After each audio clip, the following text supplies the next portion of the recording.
इंसान भलाई की दुआएं करता करता तो थकता नहीं, और अगर उसको तकलीफ पहुंच जाती है तो नाउम्मीद हो जाता है, आस तोड़ बैठता है। और जब हम इंसान को नेमतों से नवाजते हैं तो वो मुंह मोड़ लेता है और पहलू फेर कर चल देता है, और जब उसको तकलीफ पहुंचती है तो लंबी चौड़ी दुआएं करने लगता है। कहो कि भला देखो तो, अगर ये कुरान अल्लाह की तरफ से हो फिर भी तुम इससे इनकार करो, तो उससे बढ़कर कौन गुमराह है जो हक की मुखालिफत में दूर निकल गया हो। इंसान भलाई की दुआएं करता करता तो थकता नहीं, और अगर उसको तकलीफ पहुंच जाती है तो नाउम्मीद हो जाता है, आस तोड़ बैठता है।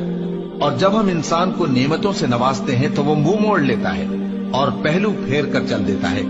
और जब उसको तकलीफ पहुंचती है तो लंबी चौड़ी दुआएं करने लगता है। कहो कि भला देखो तो, अगर ये कुरान अल्लाह की तरफ से हो